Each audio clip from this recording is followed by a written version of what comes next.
ये 2007 का वाक़या है कि जिस कंपनी में मैं as a chief accountant job करता था, उस कंपनी की टॉप मैनेजमेंट को चाइना में कंपनी थी डिहाइड्रेशन की, तो उसने हमारी कंपनी की टॉप मैनेजमेंट को इनवाइट किया।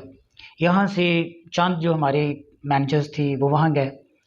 जब वो मुतलका कंपनी में पहुँचे, तो कंपनी का उनको विज़िट करवाया गया। बहुत वालहाना अंदाज़ में उनको ग्रीट किया गया, वेलकम किया गया।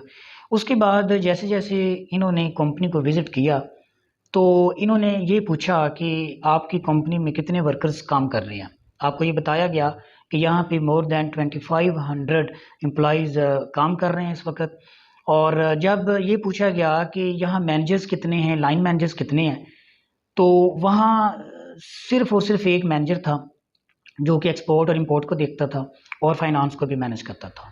तो उसी ने ये बताया कि यहाँ पे एक भी सुपरवाइज़र नहीं है, एक भी लाइन मैनेजर नहीं है, एक भी मिडल मैनेजर नहीं है।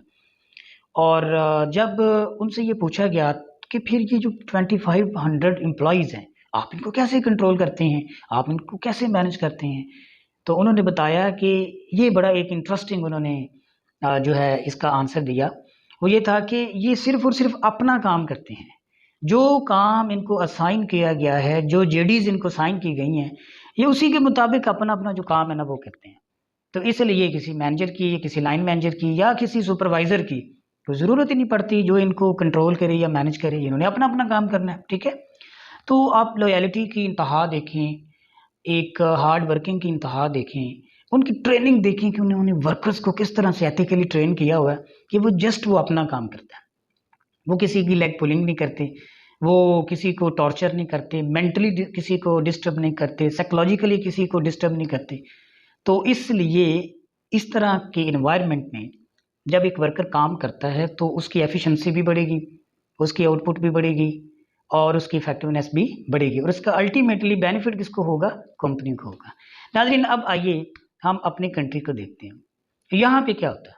एक छोटा-सा ऑफ़िस है, छोटी-सी ऑर्गेनाइज़ेशन है, बहुत कम लोग काम कर रहे हैं और उनके ऊपर भी सुपरवाइज़र्स होते हैं, ठीक है? एक-दूसरे की लेग पुलिंग करते हैं।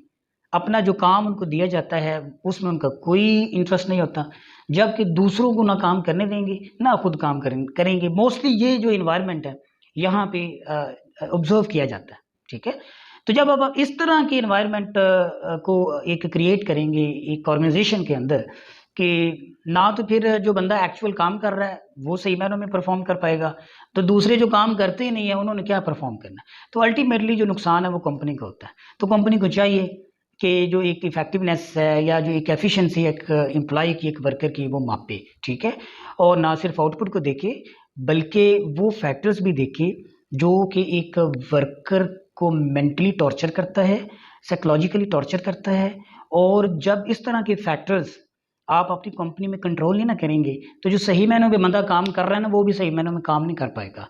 तो मेरा ये ट्रस्ट है, मेरा ये बिलीव है, मेरा ये मानना है कि जब आप सुबह प्रॉपर आप प्रिपेयर्ड होते हैं, जो ड्रेस कोड आपको दिया गया उसके मुताबिक आप वहाँ पहुँचते हैं, इन टाइम आप पहुँचते हैं अपने ऑफ़िस में और आजिज़ी और इनकिसारी के साथ, लॉयल्टी के साथ, जब आप अपना काम शुरू करते हैं और सिर्फ़ अपना काम शुरू करते हैं, तो यकीन जानिए ना सिर्फ़ आपके काम में बरकत होगी, आपके वर्क में, आपकी आउटपुट में अल्हम्दुलिल्लाह उसमें एफ़िशिएंसी भी आएगी, इफ़ेक्टिवनेस भी आएगी और उसका रिवार्ड ना सिर्फ़ अल्लाह की ज़ात आपको देगी, बल्कि कंपनी भी आपको उसका जो रिवार्ड है वो ज़रूर देगी।